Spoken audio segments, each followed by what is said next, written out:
Media done right. You're listening to the SHR Media Network. And good evening and welcome to the Reaver of Common Sense, making sense out of the senseless right here on SHR Media, conservative media done right. Tonight's show centers on one principle: the political class works overtime to avoid accountability. From a member of Congress who teases the name of Epstein's monsters for 3 years just to spike his donor list, to a media machine at CBS that tries to reclassify drug traffic and burglars as nonviolent to protect a failing narrative. We're watching the death of truth in real time. They expect you to be too tired to notice the inconsistencies. They rely on a 24-hour news cycle that resets every morning, wiping away the memory of yesterday's broken promises, unverified claims. But we don't forget. We track the trajectory of the lies, we map out the intersections of the corruption, and we bring it all back to the one thing they fear the most: the simple, undeniable logic of common sense.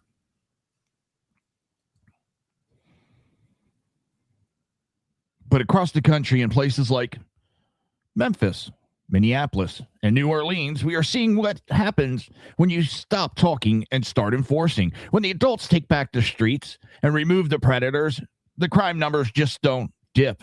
They plummet. And right here in Florida, the Office of Statewide Prosecution is reminding local mayors that the law is not a suggestion. A criminal subpoena in Jacksonville is proving that you cannot harbor a criminal element and call it compassion. These stories are not separate. They are the front line of a war between reality and the script. This is the Reaver of Common Sense, where accountability matters, enforcement means something, and the nonsense dies screaming. But before we go any further, hit that like button, smash subscribe, and share this stream like your freedom depends on it, because it just might. Every click helps us punch through big tech censorship and drown out the media noise and make sure common sense has a fighting chance. Now, everybody, we've been talking about it. We are so close to the 1,000 mark. We are, as I came onto air, at 995. Please share the stream. We need 5 more to hit that 1K mark. Let's try to hit it before the end of the show. All right, the first segment, it's going to be Massey's master class in empty rhetoric. We are starting today not with a result, but with a performance. We have all seen the pattern by now. Every few months, like clockwork, Representative Tom and Massey goes out on a high-profile podcast or takes to social media to drop a hint. He looks into the camera with his knowing smirk and tells the American people that he's seen the names, that he's ready to expose the Epstein list, or that he's just one move away from beginning the whole house of cards down. It's the ultimate carrot on a stick. It's designed to get your heart rate up. It's designed to make you think, finally, a member of the DC establishment is going to be the Reaver we've all been waiting for. But then nothing happens. The bombshell never drops. The names never materialize. The list remains hidden in the shadows of DOJ vault while Massey moves on to the next viral tweet. Let's call this what it is: the politics of the tease. Common sense tells us that if you actually have the goods, if you actually have the names of the monsters who protected Jeffrey Epstein, you don't tease it for 3 years. You don't use it as a cliffhanger for your next media hit. You put it on the record. You read it into congressional record. You use your immunity to tell the truth. And that's not what we're seeing here. What we're seeing is a cycle that seems like less about justice and more about fundraising and free airtime. Have you noticed the timing? The bombshell threats always seem to spike right before a big fundraising deadline. They happen right when the likes and the retweets are starting to dip. It's a way to keep the base energized and the donors' links clicking without actually having to take the risk of following through. And if you've seen the polls that have come out recently, he's in danger of getting primaried. And now all of a sudden he's back out on CNN and all these news agencies on X screaming, I'm going to expose. I have immunity to go onto the House floor. They can't prosecute me. It's the coming soon trailer for a movie that never actually gets released. While people like Tom Homan are out there making real arrests and the president is citing 80% crime drop in our cities, Massey is playing a game of I know a secret. The American people are tired of secrets. They are tired of being told, trust the plan, wait for the report. We've been waiting for the Epstein names for years. We've been told by countless politicians that they are on the case. Yet the list remains the most protected document in Washington. Massey wants to be seen as the ultimate outsider, the guy who isn't afraid to ruffle feathers. But real outsiders deliver results. Real outsiders don't use the trauma of Epstein's victim as a hook for a podcast experience. And that's all Massey is doing. He is using the victims to fundraise off of. He is no better than what the Democrats have been doing. No sooner do they use the name Epstein, they're out fundraising, trying to raise money. And if you aren't going to release the names, then stop talking about them. Stop using the most horrific scandal of our lifetime as a tool to boost your social media engagement. The Reaper common sense is done with the tease. We don't want hints. We want the truth. We don't want soon. We want now. If Massey wants to be taken serious as a truth teller, he needs to stop the performance, start the disclosure. Otherwise, he's just another politician holding a script, waiting for the camera to turn on so he can tell us exactly what he thinks we want to hear, while the real criminals stay protected in the dark.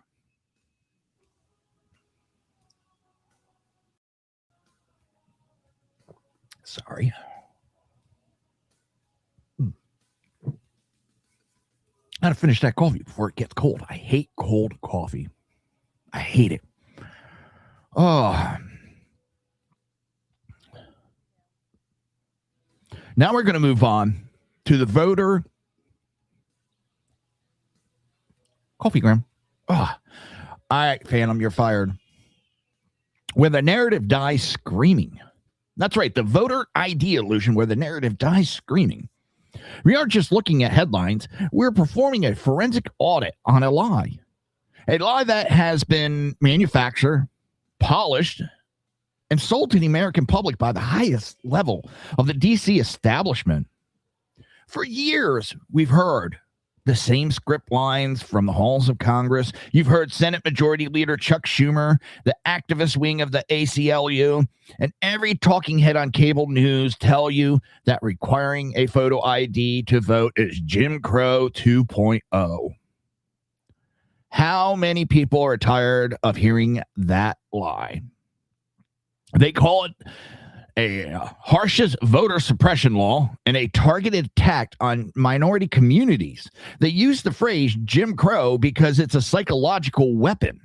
It's designed to shut down your brain. It's designed to make you back away and stop asking questions because nobody in this country wants to be labeled as supporting something from our darkest chapters.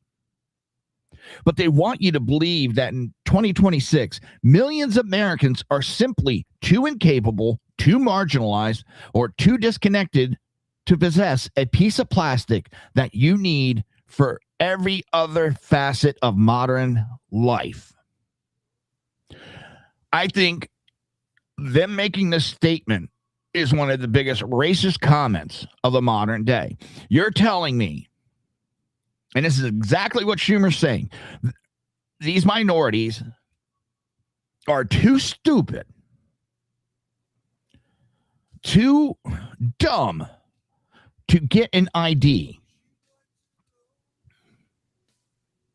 These are the same people that can drive. They got driver's license, so they got an ID. They can drive. Bank accounts. Some of them the poor, they're on welfare and so forth. Well, you got to show an ID for that. You got to show proof of citizenship. Schumer is doing nothing but. Please, I'm begging you. Please. I'm desperate. I don't know what to do. Please subscribe. Oops, wrong button. That was the wrong button. Oops. Is it this one? They're blowing There it smoke is. at my rear end so bad, I'm sending off smoke signals. And that's exactly what Schumer's doing. He's blowing smoke up everybody's ass about this. This is not voter suppression. It does. The only one it suppresses is non-citizens. That's who it suppresses. And that's who the Democrats need right now.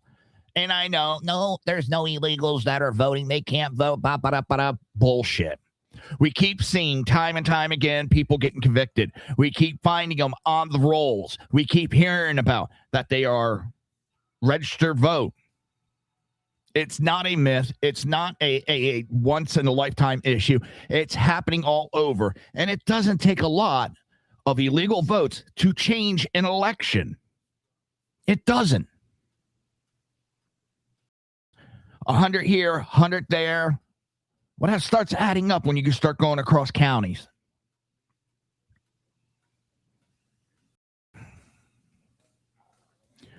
And you need an ID to buy beer, to board a plane, to pick up a prescription at a local pharmacy, to open a bank account, or even to enter many of the very government buildings where these politicians are making these claims. Hell, to go to the rallies of these politicians that are claiming it is Jim Crow 2.0 to show ID to vote, are forcing people to show ID to enter those rallies. And if over 71%, I think it is, of Democrats want voter ID, does that mean that the Democrat Party is filled with 71% of people who support Jim Crow 2.0 laws? Is Chuck Schumer saying that he has a bunch of racists in his party? The problem is they know they can't win. So they're trying to fight it. But the problem is they're insulting their own people. And that's not a good thing because they're pushing people away with this elitist, out of touch reality. They're betting on you not checking the facts. They're betting on you to stay silent. But today we're checking the receipts. Let's look at the evidence. When even CNN, the network that usually carries water for the radical left, has to admit the truth. You know, the lie has reached its expiration date. CNN's chief data analyst, Harry, Entrin, recently dropped a bomb on the entire suppression myth. He didn't give us opinions. He gave us the hard numbers. The numbers don't care about Chuck Schumer's feelings or the DNC talking point. Look at the data from the most recent tracking. 85% white Americans want voter ID. 82% of Latino Americans, 82% of Latino Americans want voter ID. 76% of Black Americans want voter ID. Now think about that for a second. We live in a country where we can't agree on what to have for dinner or what color the sky is half the time. But 76 of Black Americans are standing up and saying, yes, I want to show my ID to protect my vote. So I have to ask, if the very people being suppressed are the ones asking for the law, who is the narrative really for? It isn't for the voters. It's for the politicians who rely on the chaotic, unverified system to maintain their grip on power. They're not protecting your rights. They're protecting their own job security. They want a system with no guardrails because guardrails make it harder to find the necessary margins when an election gets tight.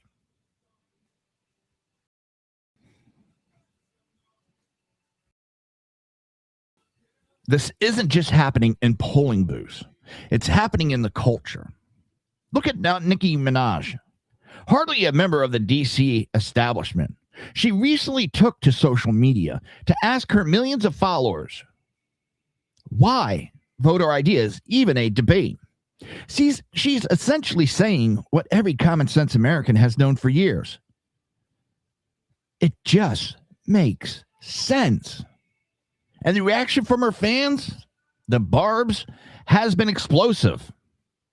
We're seeing a MAGA Barbs movement where people are announcing they're leaving the Democrat Party because they are tired of being spoken down to. They are tired of the soft bigotry of low expectations. The idea that they're somehow less capable than their neighbors of obtaining a basic identification card. The left is terrified because their identity politic shield is shattering.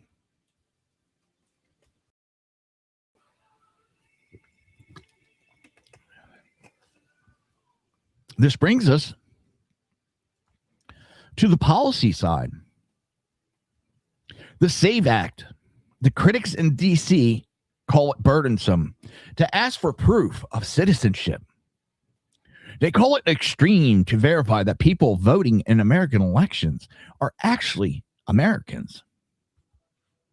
They call it extreme to verify that people voting in American elections are actually Americans.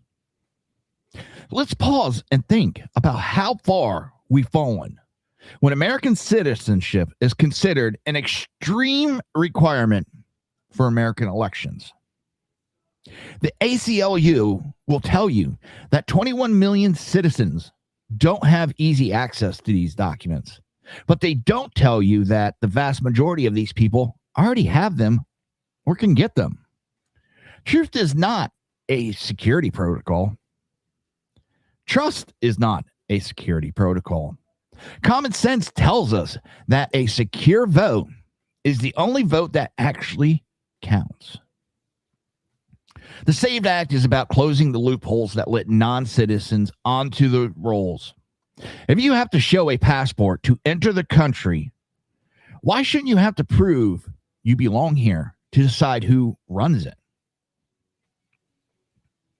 The Jim Crow 2.0 label isn't a legal argument. It's a psychological operation.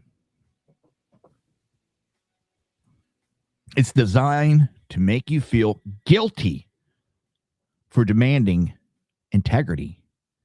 But that is out. The Latinos are out. The black community is out. They aren't falling for the script anymore. And I've said it time and time again. The Democrat Party has gone to the well on their extreme excuses one too many times. Actually, probably about a million one too many times. They keep going to it constantly. Every time the Republicans do something, they go to that well of the extreme. And you can only cry wolf so many times. You can only cry the sky is falling so many times before the people start going, you're full of shit. Even those that are simply listening to the media, sooner or later are going to wake up and go, you're full of shit.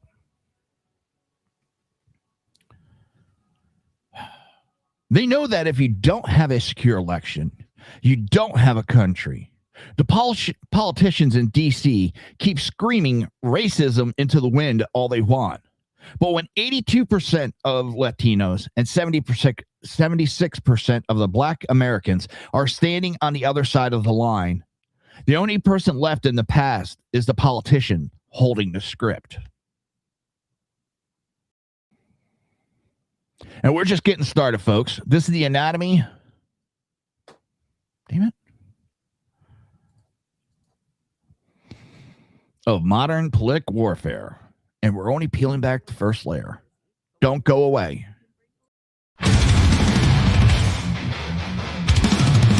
Come listen to BZ's Berserk Bobcat Saloon Radio Show. Live on select and exclusive Tuesday and Thursday nights. at 11 p.m. Eastern, 10 p.m. Central, and 8 p.m. Pacific on the SHR Media Rumble channel, SHR Media YouTube channel, X, Twitch, Spreaker, and wherever great conservative podcasts are found. BZ, your conservative Sherpa, guides you through the maelstrom of Democrat, leftist, and globalist lies, chaos, deceit, and betrayal. Raised as a free-range child with dirt, stains, mud, and freedom, BZ broadcasts from North Idaho, comfortably surrounded by actual normal people. Jump into our plush, sumptuous, palatial, and resplendent chat room on rumble.com. Click on live chat to join. Now, with 37% more umbrage and 19% more bulbosity than previous shows, featuring delicious Liberty additives for the best in late-night conservatarian talk radio. BZ reminds you that with great beard comes great responsibility. No chinchillas were harmed, embarrassed, fat-shamed, or the focus of any sarcasm whatsoever in the making of this ad. Are you looking for a way to boldly express your faith and love for your country? And check out Seven Armors, the premier apparel company for patriotic men of God, where faith meets freedom in style. Our t-shirts are more than just clothing, they're statements. Bold, stylish, and meaningful. From timeless messages to modern designs, we've got something for every patriotic man of God. Wear your beliefs proudly with Seven Armors gear. Don't miss the chance to wear your faith and freedom on your sleeve. Visit 7armors.com today and join the movement. That's the number 7armors.com. Hey, where do you go when you want real conversation and topics? That's right, you step to the Edge. The Edge of Liberty is your home for talk radio the way it was meant to be. I'll be live every Monday and Wednesday at 8 p.m. Pacific on the SHR Media Network, and we're simulcast on KLRN Radio. We're building something different, Aaron. We just want you to be a part of it. I'll see you on the Edge.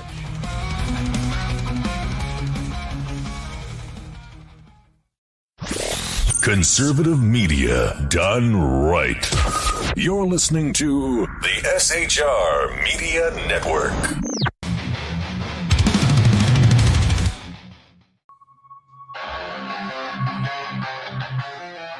And welcome back to the Revo Common Sense. I am your host, Jersey Joe. I'm here to make sense out of the senseless right here on SHR Media, conservative media done right. Before we go any further, hit that like button, smash subscribe, and share this share this stream like your freedom depends on it, because it just might. Every click helps us punch through big tech censorship, drown out the media noise, and make sure common sense has a fighting chance. Listen, everybody, we are so close. Just hit that subscribe if you can. Share this stream. Let's get it out there and let's have some more fun. So where were we? Talking about so much. And just remember, I want to thank everybody also that's here listening. And we've hit the 1,000 subscriber mark. Thank you, everybody. It's been a battle uphill, and I just want to thank everybody, even those that don't like the show and come here and subscribe and complain. The only thing I ask is, well, make sure that you respect the rules. And thank you, Mons, for doing all the work. All right, we'll get back to the next segment, which it's going to be the end of the catch and release. The Fifth Circuit strikes back. We are moving from the integrity of the ballot box to the sovereignty of our borders, and specifically to a massive legal earthquake that just leveled the catch and release industrial complex. For decades, we've lived under a legal fiction maintained by activist court. A fiction that claimed if an illegal alien managed to evade the border patrol and slip into the interior, they were somehow entitled to more rights than someone who actually followed the rules. They called them non-criminal migrants and handed them bond hearings like they were coupons, allowing them to melt into our community for years while waiting for a court date they never intend to keep. But the Fifth Circuit Court of Appeals just looked at the plain text of the law and decided that the era of the revolving door is officially over. The ruling that came down this week is a direct hit to the heart of the open border narrative. Judge Edith Jones, writing for the majority, didn't rely on a precedent or a feelings. She relied on the English language She pointed out the law defines an applicant for admission as an alien president of the United States who has not been legally admitted. It does not matter if they have been here 10 minutes or 10 years. If you aren't here legally, you are an applicant for admissions, and the statute says you must be detained. This is common sense codified into law. Yet for 30 years, we've had judges acting like the words on the page were merely suggestions. The court has now affirmed that the executive branch has the full authority to hold those individuals without bond, regardless of how long they've been hiding in the interior. Attorney General Pam Bondi was right when she called this a significant blow against activist judges. Think about the sheer arrogance of the lower court judges who tried to block this. We've had a handful of federal judges trying to tell the President of the United States that he cannot enforce the mandatory detention laws passed by Congress. They were trying to invent a constitutional right to a bond hearing for people who broke our laws to get here. The Fifth Circuit just reminded them that their job is to interpret the law, not to write a get-out-of-free-jail card for the ACLU's client list. This isn't just a win for the administration. It's a win for the separation of powers. The dissenters and the media are already out there spinning this as a radical departure from 30 years of practice. They are crying about due process and fundamental unfairness. But where is the due process for the American citizens whose community is overwhelmed? Where's the fairness for the legal immigrant who spent years and thousands of dollars to come here the right way? The court's ruling makes it clear that the government's past failure to enforce the law didn't somehow delete the law from the books. Just because the previous administration was too weak to use the tools in the toolbox doesn't mean the tools are gone. Remember, we had a previous administration that said, oh, we need laws, we need new laws. No, we needed a president and an administration that was willing to enforce the laws that are on the book now, willing to secure the border now. And that's what the Democrats don't want. They don't want a secure border. They want us overrun. They want to flood us with foreign nationals, whether here illegally or legally. And then let me back that up, because I don't care if you come here legally. That's fine. We do need to regulate how many come into the country. Immigration is good, but like anything else, in moderation. And mandatory detention is the only way to ensure that deportation actually results in a person leaving the country. It turns the entire interior of the United States back into a zone of enforcement rather than a sanctuary for those who evaded the front door. We are finally ending the incentive structure that tells the world, if you can just make it past the line, you're safe. The Fifth Circuit just closed that loophole.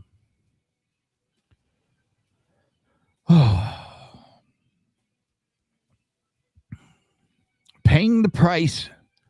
Holman's hammer falls on the agitators. Democrats aren't liking it. They had to bow down again. They had to back down again.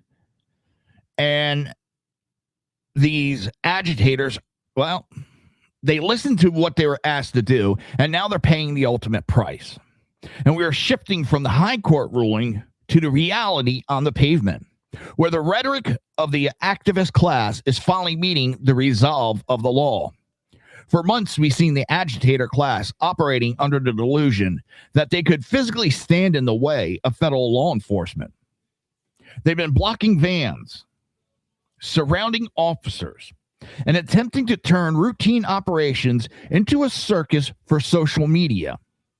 They thought they were untouchable because for a long time, the political were willing to stop them. It just didn't exist. But Tom Homan just went before the camera to deliver a reality check. The border czar isn't just making threats anymore. He's presenting the bill. And many of these agitators are finding out the hard way that interfering with federal agents is a fast track to a jail cell. And they're getting arrested federally. And, well, they're not getting the local judges that are letting them walk. That's the fun thing. The number Homan released are a wake-up call for anyone who thought this was still a game of peaceful protest.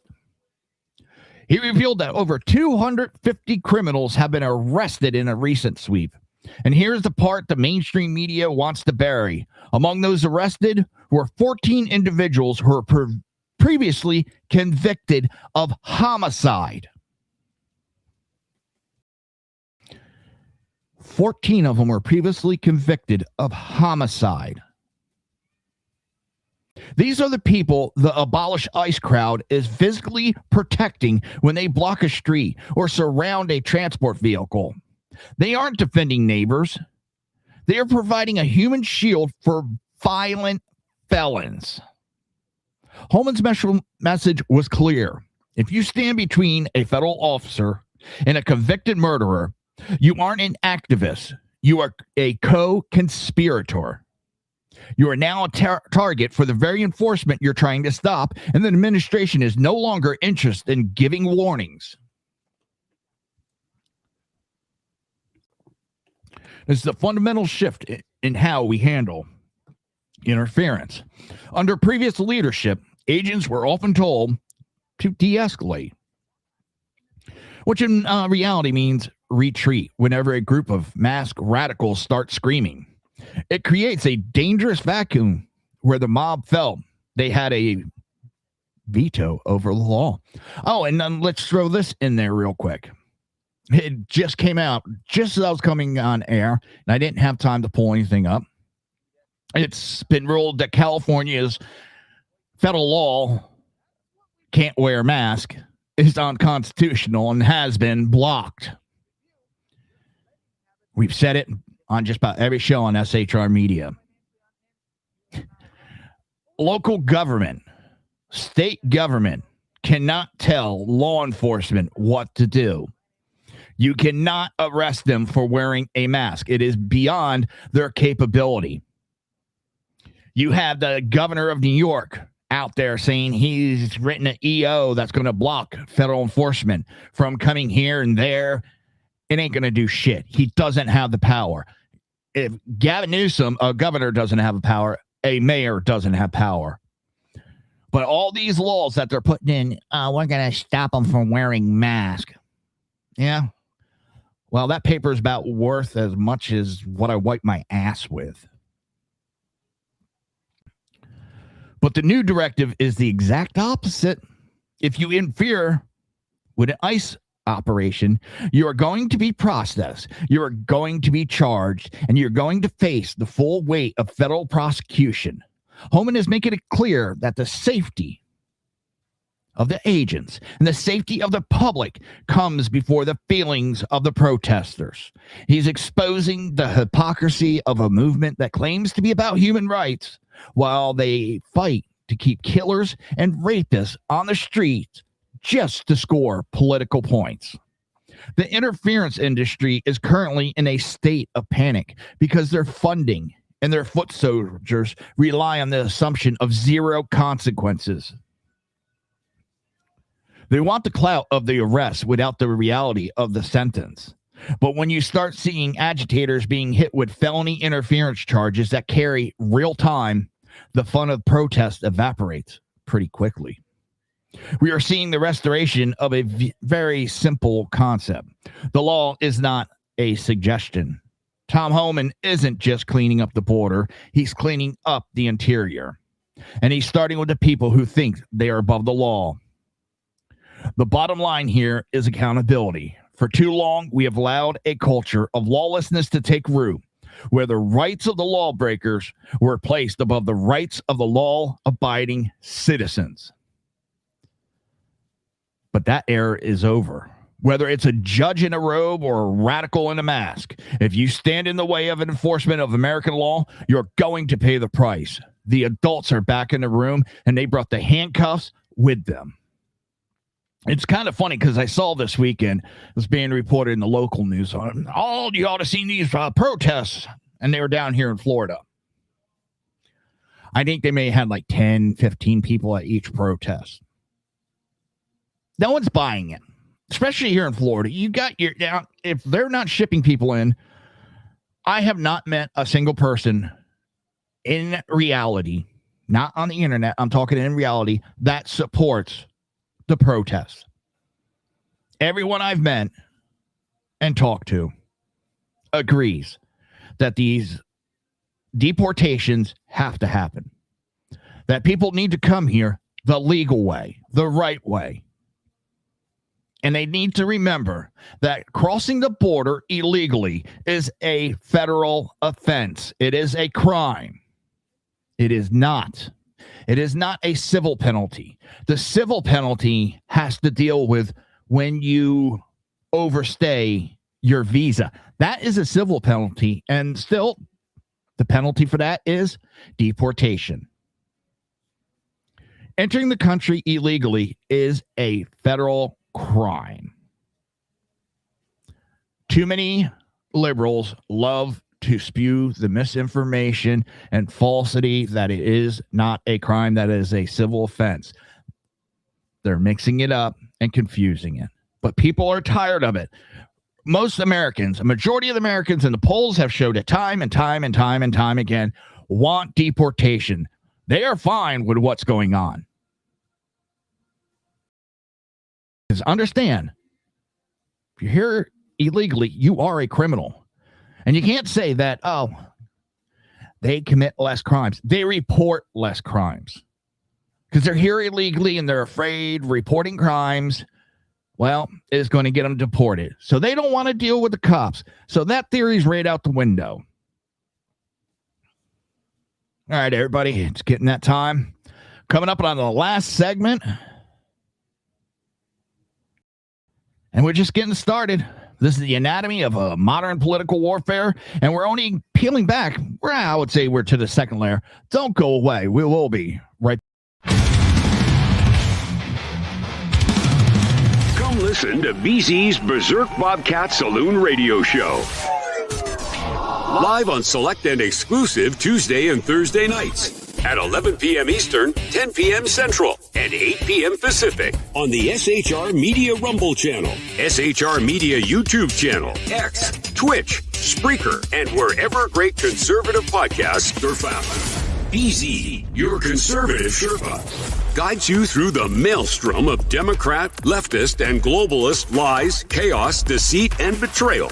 Raised as a free-range child with dirt, stains, mud, and freedom, BZ broadcasts from North Idaho, comfortably surrounded by actual normal people. Jump into our plush, sumptuous, palatial, and resplendent chat room on rumble.com. Click on live chat to join. Now, with 37% more umbrage and 19% more bulbosity than previous shows, featuring delicious Liberty additives for the best in late-night conservatarian talk radio. BZ reminds you that with great beard comes great responsibility. No chinchillas were harmed, embarrassed, fat-shamed, or the focus of any sarcasm whatsoever in the making of this ad. Are you looking for a way to boldly express your faith and love for your country? And check out Seven Armors, the premier apparel company for patriotic men of God, where faith meets freedom in style. Our t-shirts are more than just clothing, they're statements. Bold, stylish, and meaningful. From timeless messages to modern designs, we've got something for every patriotic man of God. Wear your beliefs proudly with Seven Armors gear. Don't miss the chance to wear your faith and freedom on your sleeve. Visit 7armors.com today and join the movement. That's the number 7armors.com. Hey, where do you go when you want real conversation and topics? That's right, you step to the edge. The Edge of Liberty is your home for talk radio the way it was meant to be. I'll be live every Monday and Wednesday at 8 p.m. Pacific on the SHR Media Network, and we're simulcast on KLRN Radio. We're building something different, Aaron. We just want you to be a part of it. I'll see you on the edge.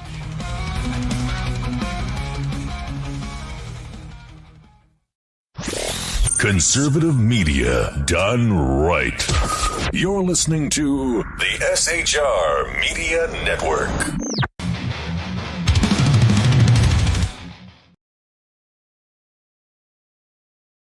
And welcome back to the Reverb Common Sense. I'm your host, Jersey Joe. I'm here to make sense out of the senseless.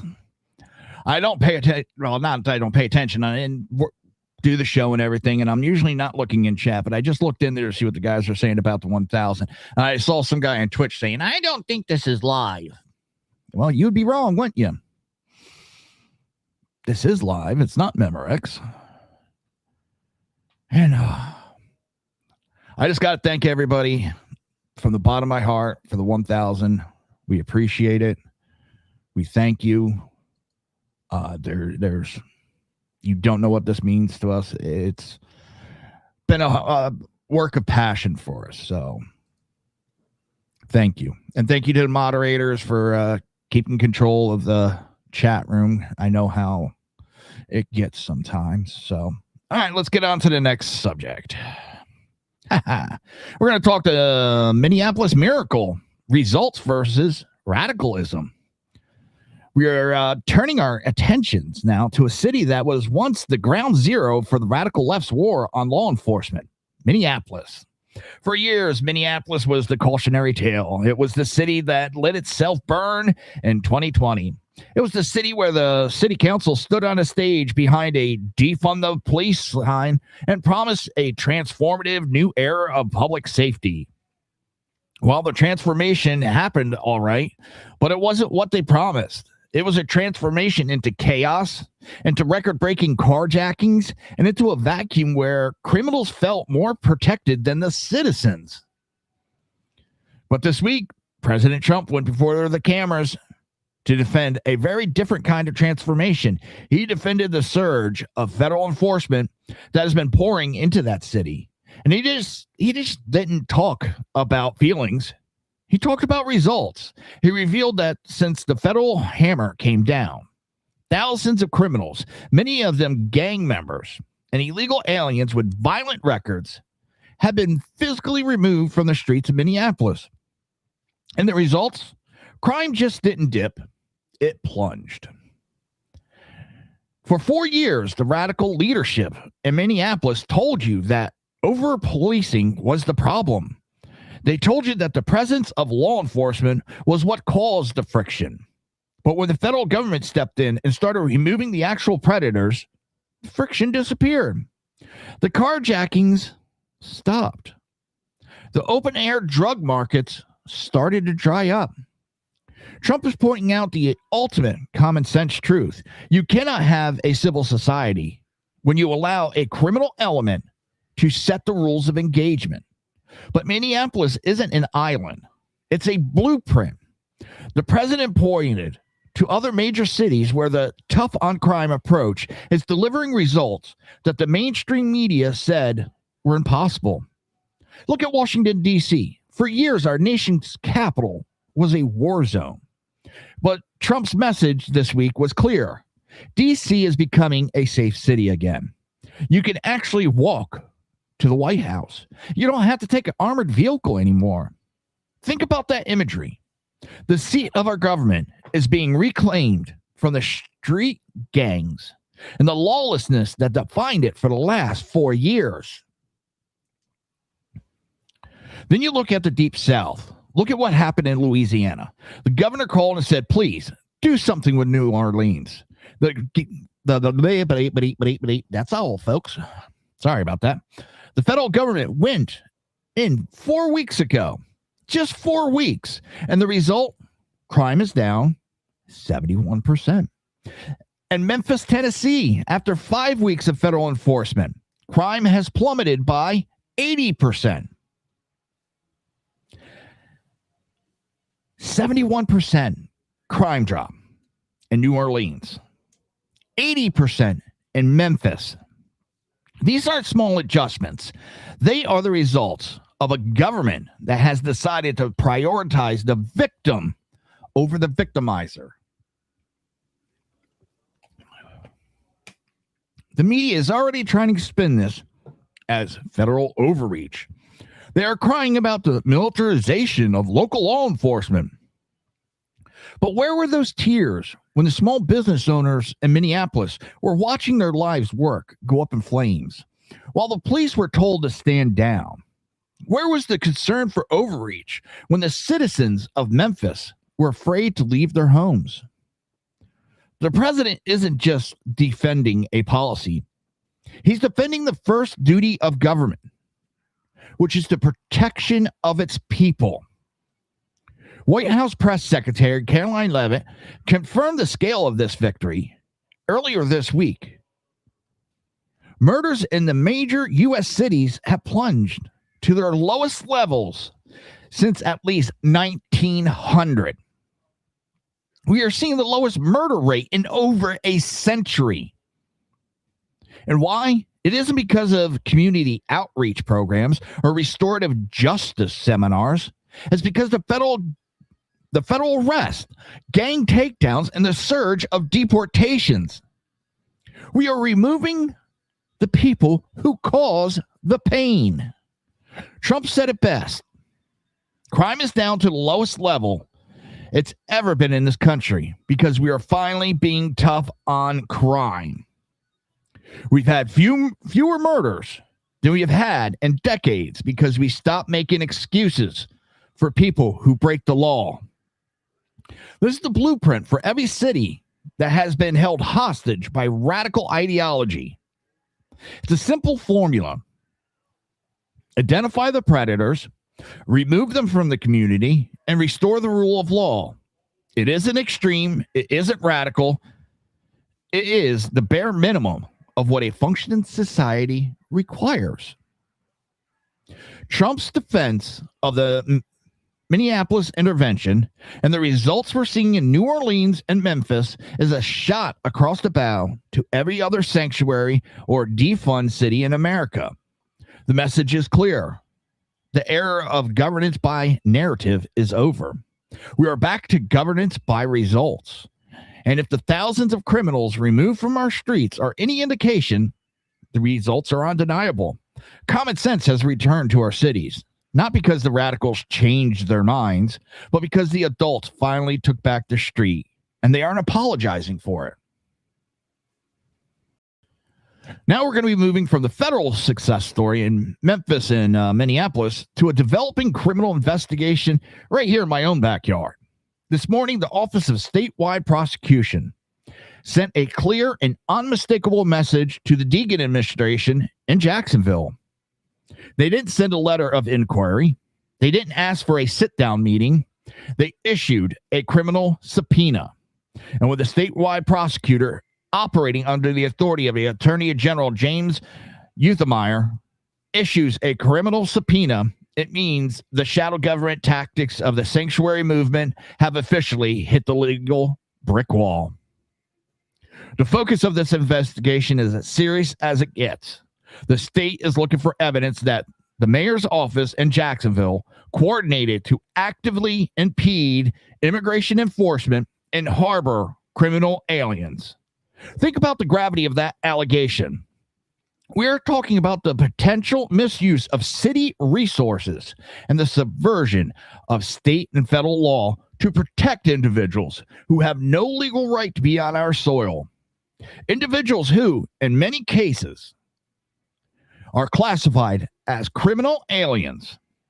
If the paper trail shows that this administration was running an underground railroad for illegal entry, we are looking at a level of institutional corruption that demands more than just a political apology. It demands a set of handcuffs. Again, I want to thank everybody for being here today. I want to thank the mods. I appreciate you so much. Just keep it respectful in the chat. That's the only thing I ask. We're running down on the show.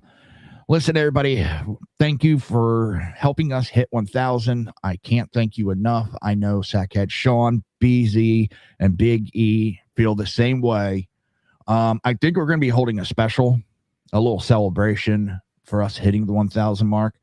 But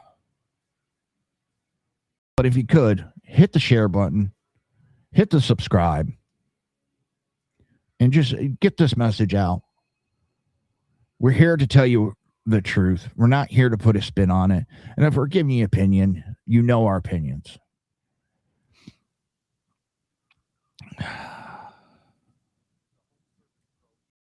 The office, we're going to get back to the article, as you can tell, or the segment, I should say. The Office of Statewide Prosecution does not move unless there is smoke. And usually, where there's a subpoena of this magnitude, there is a 5-alarm fire.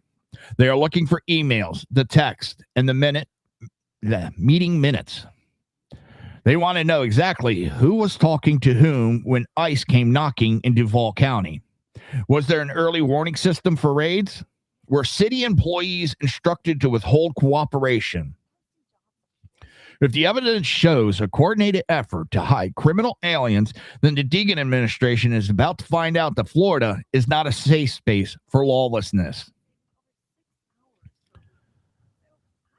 I hope to God that they didn't do it, but if they did, I hope that the Florida government holds them accountable. I'm tired of seeing these politicians break the law and get away with it. You start prosecuting a couple of these mayors, a couple of these governors, they're going to stop this bullshit. They're going to get in line, and they're going to start doing things the right way.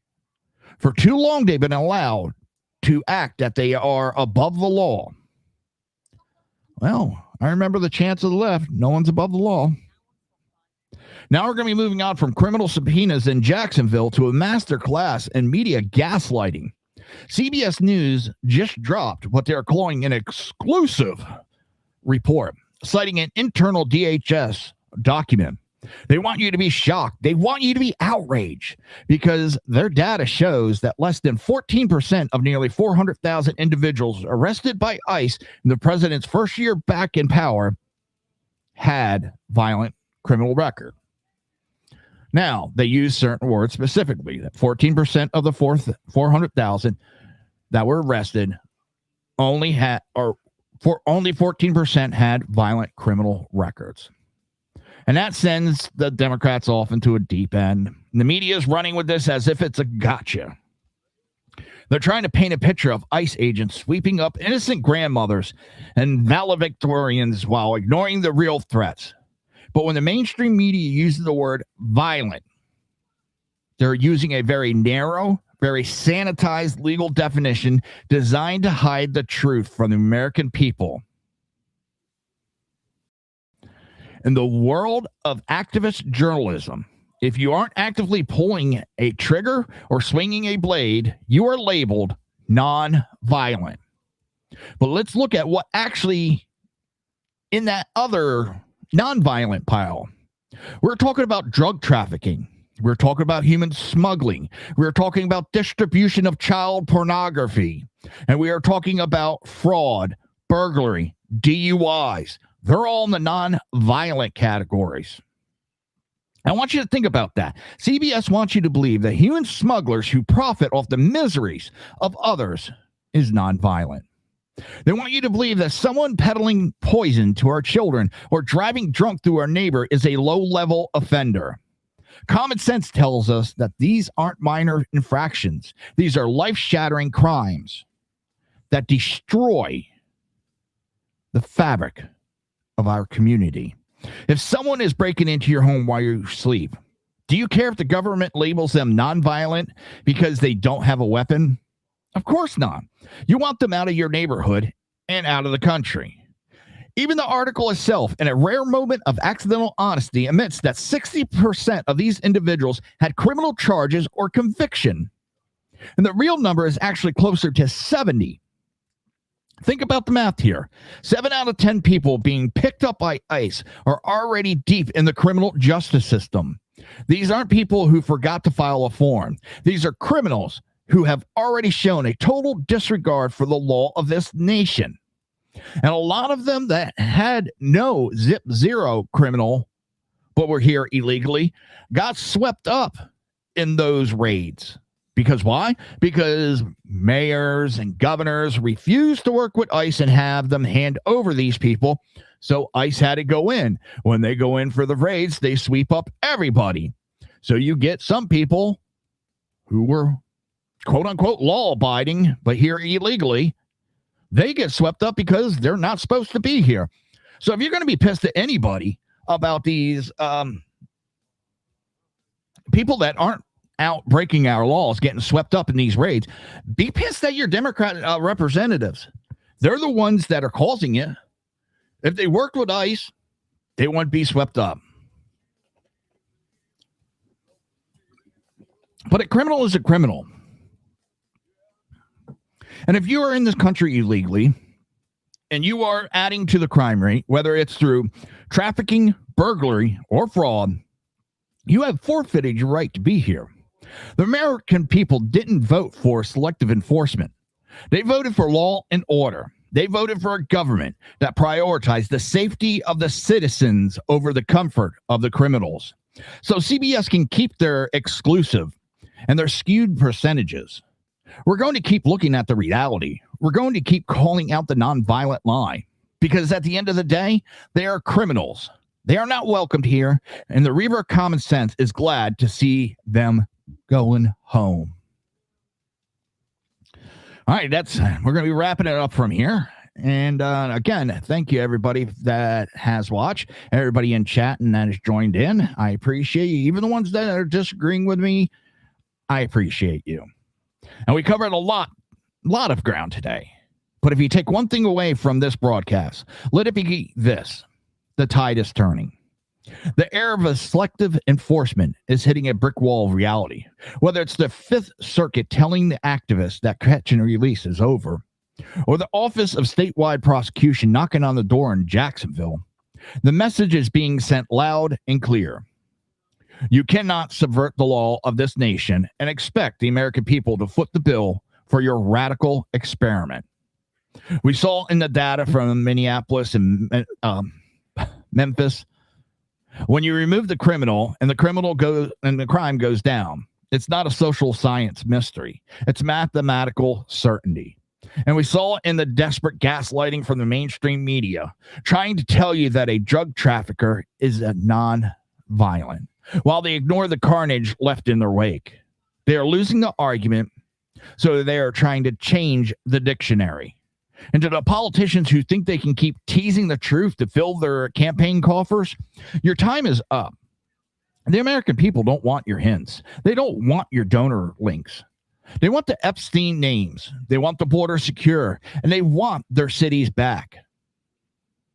The script is failing because the truth is finally being enforced. Common sense isn't just a concept anymore. It's a mandate. I want to thank you for joining me for this forensic audit of the narrative. We'll be back next time to pick up the trail where the establishment where it left off. And don't forget, about an hour from now, you'll have Sackhead Sean. You're going to want to tune in for that. But if you want more, SHR Media has it. BZ's Berserk Bobcat Saloon, Tuesdays and Thursdays at 8 p.m. Pacific Standard Time, 11 p.m. Eastern Standard Time. Of course, Edge of Liberty with Sackhead Sean, Mondays and Wednesdays at 8 p.m. Pacific Standard Time, 11 p.m. Eastern Standard Time. Mission Ready Men with Big E Jackson every Tuesday and Thursday, 9 a.m. Pacific Standard Time, noon on the East Coast. And Reaver of Common Sense with Jersey Joe, Monday and Fridays at 6 p.m. Pacific Standard Time, 9 p.m. on the East Coast. This is where we'll leave it tonight. It's the Reaver of Common Sense on SHR Media, conservative media done right, where the truth lives and the nonsense dies screaming. See you Friday.